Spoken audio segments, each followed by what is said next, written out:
வணக்கம். பைபிளை முழுவதுமாக வாசிக்கும் நம் லட்சிய பயணத்திற்கு உங்களை அன்புடன் வரவேற்கிறேன். இன்று நாம் 1 சாமுவேல் 12வது அதிகாரத்தை வாசிக்க இருக்கிறோம்.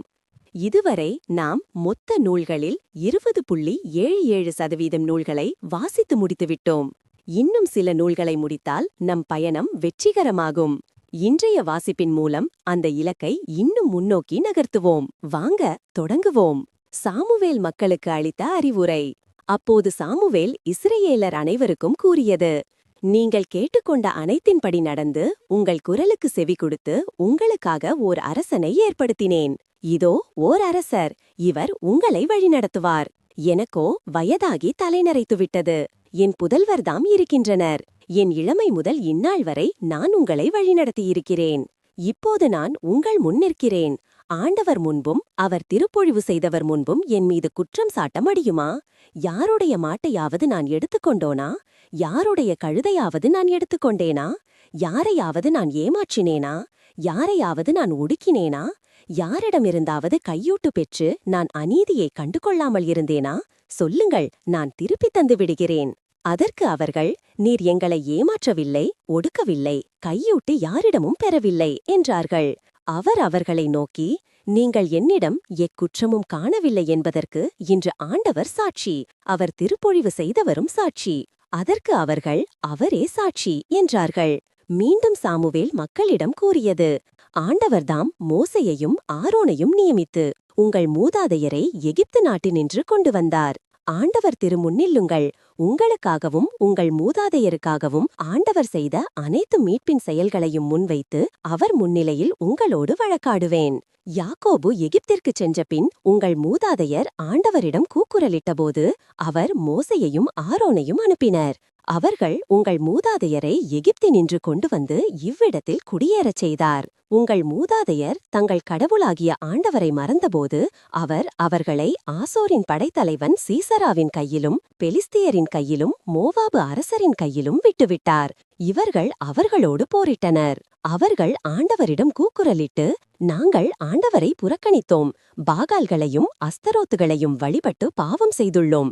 இப்போது எங்களை எங்கள் எதிரிகளிடமிருந்து விடுவியும், நாங்கள் உம்மையே வழிபடுவோம் என்றனர். ஆண்டவர் யெருபாகால், பேதான், இப்தாகு, சாமுவேல் ஆகியோரை அனுப்பி சுற்றிலும் இருந்த உங்கள் எதிரிகளின் கையினின்று உங்களை விடுவித்தார். நீங்களும் அச்சமின்றி வாழ்ந்தீர்கள்.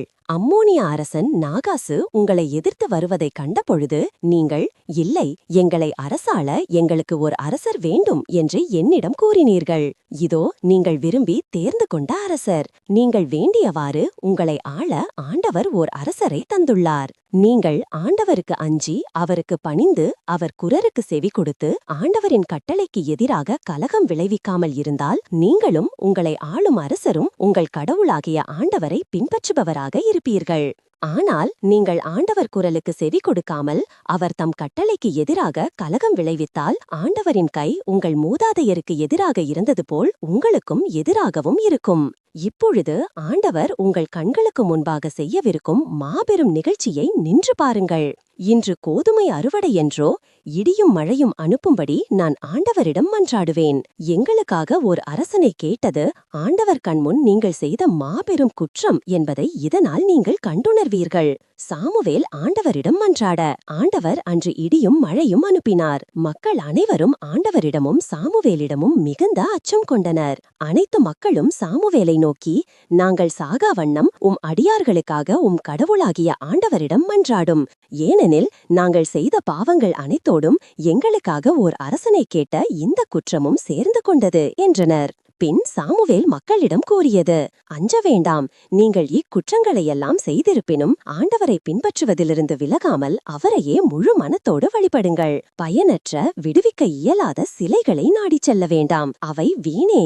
தம் மாபெரும் பெயரின் பொருட்டு ஆண்டவர் தம் மக்களை புறங்கணிக்க மாட்டார். ஏனெனில் உங்களை தம் மக்களாக்க அவரே திருவுளம் கொண்டார். என்னை பொறுத்தமட்டில் உங்களுக்காக மன்றாடுவதை நிறுத்துவதனால் ஆண்டவருக்கு எதிராக புரியும் குற்றம் என்னை விட்டு விலகியிருக்கட்டும். நான் உங்களுக்கு நல்ல நேரிய வழியை கற்றுக் கொடுப்பேன். ஆண்டவருக்கு மட்டும் அஞ்சி நடந்து உங்கள் முழு மனத்தோடு உண்மையாகவே அவருக்கு ஊழியம் செய்யுங்கள். அவர் உங்களுக்கு ஆற்றிய மாபெரும் செயல்களை நினைத்து பாருங்கள்.